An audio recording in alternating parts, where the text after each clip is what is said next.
I like to separate right from left and report them one by one. I just report the right temporomandibular joint and then I go to the left temporomandibular joint. So it's easier to report and easier to read, although the report itself gets kinda larger.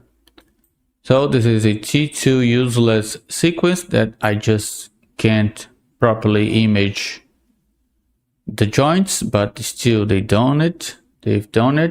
This is a coronal PD, I guess, or T1. It is coronal T1. That is the disc right there. And I can already see there is some kind of degenerative disease on the left right there. This surely isn't a normal scan. Parotid glands are there. This is probably, yeah, these are probably lymph nodes, just like that. But we are not reporting a neck MRI. This is a temporomandibular joint, MRI. So I keep this sequence here, this or that coronal sequence, so I can properly see which side I'm looking at. There is flattening and sclerosis and irregularities of the mandibular mandibular head on the left. So this is arthrosis.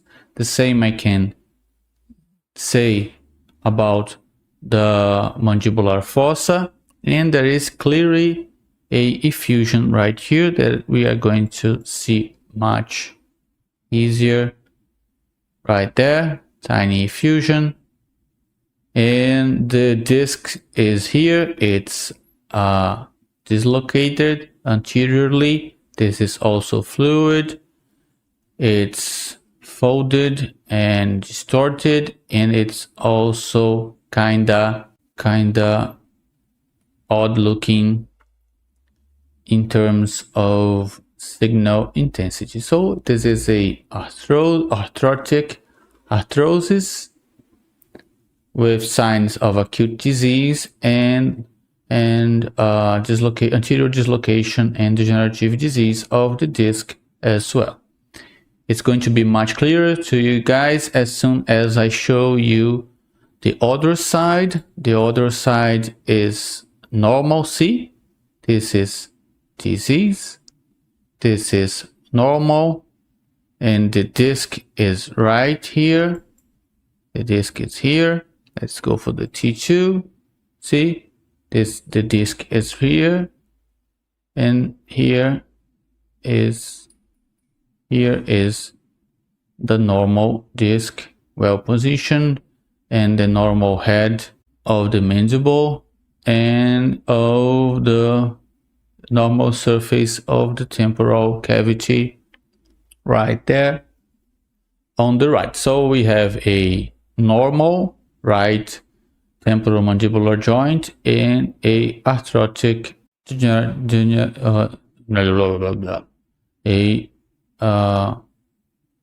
bad looking left temporal mandibular joint. This is an incomplete exam because they didn't do a fat saturated sequence, nor they did a proton density sequence. I don't know why they do this. They did a coronal T1 that makes no sense. They did a axial T2 with that coronal T1, which also makes no sense. Oi, meu filho.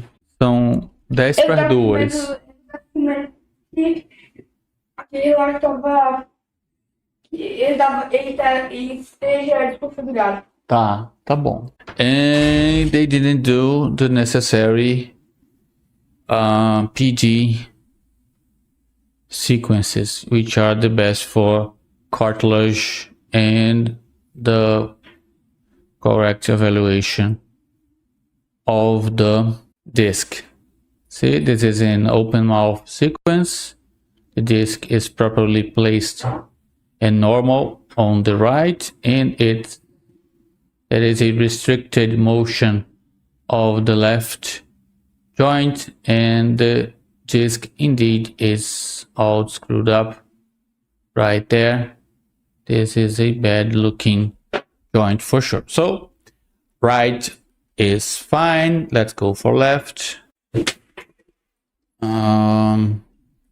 Small effusion on the superior compartment of the joint.